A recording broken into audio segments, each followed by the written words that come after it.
সে সময় লগি বৈঠা থেকে মানুষকে মেরে মানুষের লাশের উপরে কি নৃত্য করেছে। আমরা সেটা গতকালকে সেটার পুনরাবৃত্তি দেখলাম। যাত্রাবাড়ির এখানে প্যাসিস্টের যে দোসর, তারা সেই সময়ও শত শত লোককে সে সময় কি ব্রাশফায়ার করেছে। বিসমিল্লাহির রহমানির রহিম। শহীদ কাপেলা বাংলাদেশ জামাত ইসলামী রামগঞ্জ উপজেলা কর্তৃক আয়োজিত আজকের এই জুলাই আহত যোদ্ধাদেরকে নিয়ে আজকের প্রীতিভোজের সময়ত প্রধান অতিথি বাংলাদেশ জামাত ইসলামী রামগঞ্জ উপজেলা সংগ্রামী আমির, লক্ষ্মীপুর 1 রামগঞ্জ আসনের সংসদ সদস্য পদপ্রার্থী জনাব নাজমুল হাসান পাটোয়ারি, উপস্থিত রামগঞ্জ পৌরসভার জামাত মনোনীত মেয়র পদপ্রার্থী জনাব মাস্টার আবুল হোসেন সহকারে রামগঞ্জ উপজেলা এবং পৌরসভার বিভিন্ন পর্যায়ের দায়িত্বশীল বিন্দু এবং আজকের আয়োজনটা যাদেরকে নিয়ে আমার একান্ত প্রিয় জুলাই আহত যোদ্ধারা, সবাইকে আমি সালাম এবং শুভেচ্ছা জানাচ্ছি। আসসালামু আলাইকুম রহমতুল্লাহি ওয়া বারাকাতুহু। আমরা অত্যন্ত আপনাদের কথাগুলো শুনলে আবেগ আপ্লুত হয়ে যাই।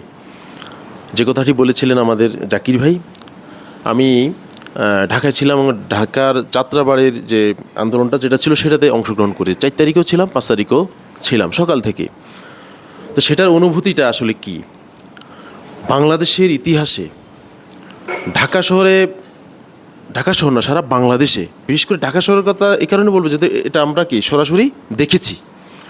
এমন কোনো ব্যক্তি, এমন কোনো নাগরিক, শিশু, আবাল, বৃদ্ধ, বনিতা কেউ ঘরে কি ছিল না, সবাই কি বেরিয়ে এসেছে, প্রতিবাদ জানিয়েছে।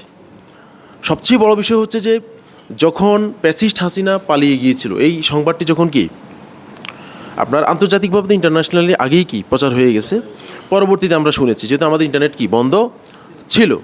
আর যখন ঠিক 12:30 বাজে তখন হঠাৎ করে দেখলাম যে মোবাইলে ইন্টারনেট কি চলে আসলো, তখন আমরা মোটামুটি অ্যানসিওর হয়ে গেছে কি যে সে পালিয়ে গেছে।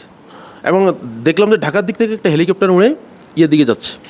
সবাই বলতেছে যে এই হেলিকপ্টারে কি শেখ হাসিনা পালাচ্ছে। এটা কিন্তু একবারে যাত্রাবাড়ির যে রাস্তা থেকে পুরো কিন্তু দেখা যাচ্ছে সব। কিন্তু সবচেয়ে দুঃখজনক বিষয়টা হলো যখন হাসিনা পালিয়ে গেছে তার পরবর্তীতে যাত্রাবাড়িতে যে মেসাকারটা হয়েছে একবারে সন্ধ্যা পর্যন্ত, সবাই তো জানে কি বিজয় হয়ে গেছে, এখন আমাদের কোনো আর ভয় নাই। লক্ষ লক্ষ মানুষ ঢাকা অভিমুখে, সংসদ ভবনের অভিমুখে, সেই গণভবনের দিকে কি পঙ্গপালের মতো কি যাচ্ছে।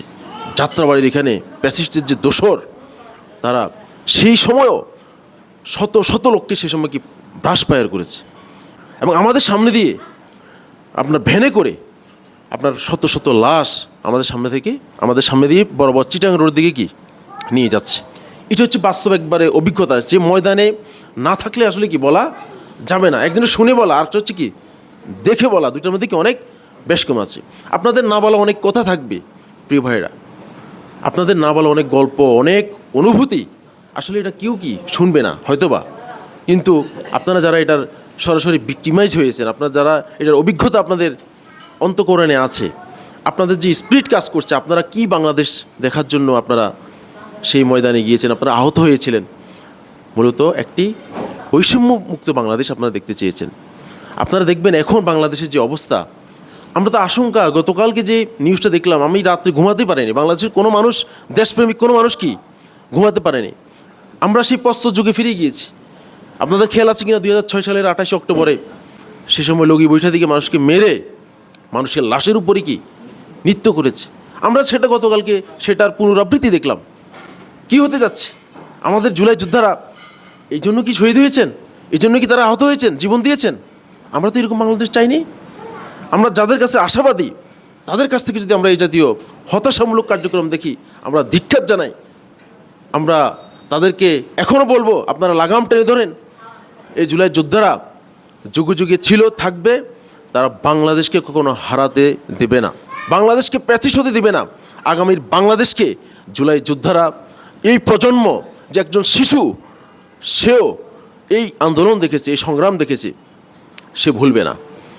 এই শিশুটি যদি আগামী 70 বছর বাঁচে, 60 বছর বাঁচে, 100 বছর বাঁচে, তাহলে কি তারা ভুলে যাবে? তারা কি আগামীর বাংলাদেশকে এভাবে ধ্বংস হতে দেখবে, ধ্বংস হতে দিবে না প্রিয় ভাইয়েরা।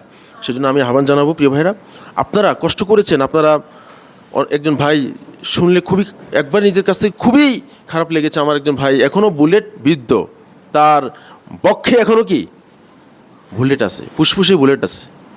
আমরা এত হতভাগা জাতি, আমরা এখনও তার চিকিৎসার কি ব্যবস্থা করতে পারলাম না।